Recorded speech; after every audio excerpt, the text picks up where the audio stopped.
This is the all-new 2019 Volkswagen Jetta.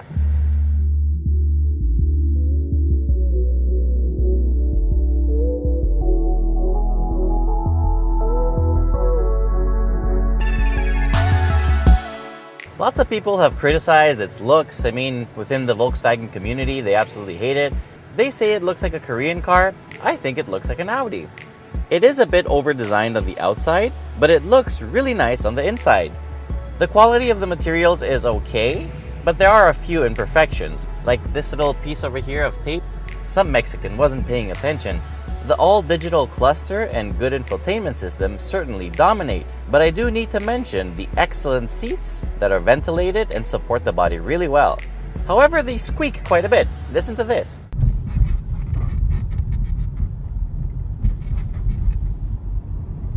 Roominess is really good for 5 adults. If you have kids in child seats, they're going to be very happy and will fit just fine. And the trunk is really huge. On the road, the most impressive thing with this new Jetta is how it just slides forwards. I mean, it's like they use some kind of super lube for the wheel bearings, because it just goes, there's no resistance. On the downside though, the wheels are quite small, or smaller than they could be. If they were a bit bigger, they could have helped the suspension absorb sharper bumps a bit better. The rear suspension has been reverted back to the torsion beam layout, which is done for cost and trunk space, but on paper at least, both of those are worse than before. I hope you're not really put off by that though, because in a comfort-oriented vehicle like this, it doesn't really matter, you're not going to notice, and the important thing is that the GLI still gets the multi-link rear. Handling is good, the car feels planted and safe. However, there is noticeable body roll which will set the boundaries. The steering and brakes both feel good, so the overall driving experience is very positive. Where the Jetta becomes very attractive is with what's lying under the hood.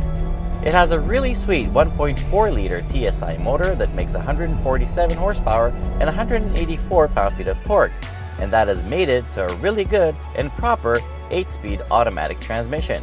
So no CVTs or engines with no torque found here. Even in really high gears, it pulls really well, and it offers all the real-life performance you'll ever need. The benefit of adjusting the performance to what you really need is fuel economy. This thing barely uses any gas. Over the week that I've had it, I've been averaging about 8 liters per 100 kilometers, and that's combined with quite a lot of city. Prices start at $20,995, but for this loaded Execline, you'll need about $8,000 more. I was about to give it an overall score of 8 out of 10, which is pretty good, but then I put something in the trunk and the trunk lid just smacked me on the head because I didn't push it all the way up, which is really hard to do. So for that reason, 7.5.